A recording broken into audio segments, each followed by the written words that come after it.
FIFA সভাপতি Gianni ইনফ্যান্তিনোকে দুর্বল করতে সমন্বিত চলমান প্রচেষ্টা চলছে বলে অভিযোগ করেছে ফিফা। সাম্প্রতিক সময়ের বিভিন্ন অভিযোগ ও সংবাদকে ভিত্তিহীন দাবি ও মিথ্যা তথ্য হিসেবে উল্লেখ করে কড়া অবস্থান জানিয়েছে সংস্থাটি। ইনফ্যান্তিনোর নেতৃত্ব নিয়ে ইউরোপীয় ফুটবলের নিয়ন্ত্রক উয়েফার সঙ্গেও ফিফার বিরোধ ক্রমেই প্রকাশে হচ্ছে। বিশ্ব ফুটবলের সবচেয়ে ক্ষমতাধর পদগুলোর একটিতে বসে আছেন জিয়ান্নি ইনফান্তিনো, কিন্তু সাম্প্রতিক সময় তার নেতৃত্বকে ঘিরে তৈরি হয়েছে নানা প্রশ্ন, অভিযোগ, সমালোচনা আর পাল্টা বক্তব্যে উত্তপ্ত ফুটবলের আন্তর্জাতিক অঙ্গন। শনিবার দীর্ঘ এক বিবৃতিতে ফিফা বলেছে, সভাপতি ইনফান্তিনো ও সংস্থাকে দুর্বল করতে কিছু পক্ষ সমন্বিত ও চলমান প্রচেষ্টা চালাচ্ছে।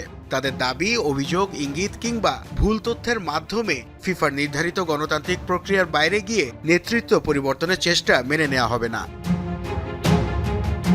2027 সালে আবারও ফিফার সভাপতি পদে প্রার্থী ইনফান্তিনো, তবে তার নেতৃত্বে সবচেয়ে সরব বিরোধীদের মধ্যে রয়েছে ইউরোপীয় ফুটবলের নিয়ন্ত্রক সংস্থা উয়েফা। বিশ্বকাপে বাণিজ্যিক আয় ব্যবস্থাপনার জন্য ফিফা ফরওয়ার্ড এন্টারপ্রাইজ এফএফই গঠনের পরিকল্পনা নিয়েও দুই পক্ষের মধ্যে তীব্র বিরোধ দেখা দেয়। উয়েফার পাশাপাশি কনকাকাফ ও এফসির আপত্তির মুখে শেষ পর্যন্ত ওই পরিকল্পনা থেকে সরে আসে ফিফা। এই সংকটের মধ্যেই ইনফান্তিনোর ব্যক্তিগত জীবন নিয়েও সামনে এসেছে নতুন অভিযোগ।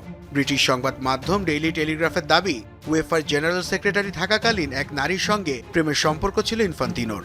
পরে উয়েফা ছাড়ার সময় ওই নারীকে মোটা অঙ্কের অর্থ দেওয়া হয় বলে দাবি করা হয়েছে। উয়েফার বর্তমান প্রশাসন অর্থ প্রদানের বিষয়টি নিশ্চিত করলেও অভিযোগের অন্যান্য দিক নিয়ে রয়েছে বিতর্ক। এসব অভিযোগের মধ্যেই নিজেদের অবস্থান আরও স্পষ্ট করেছে ফিফা। সংস্থাটির ভাষ্য, কোনো অভিযোগ বারবার প্রকাশ করা হলেই সেটি সত্য হয়ে যায় না। ভিত্তিহীন অভিযোগ, অনুমান কিংবা ইঙ্গিতকে তথ্য হিসেবে উপস্থাপন করা হলে তা সরাসরি ও কঠোর প্রতিবাদ করবে সংস্থাটি। তবে নেতৃত্বের প্রশ্নে ইনফান্তিনো পুরোপুরি একা নন।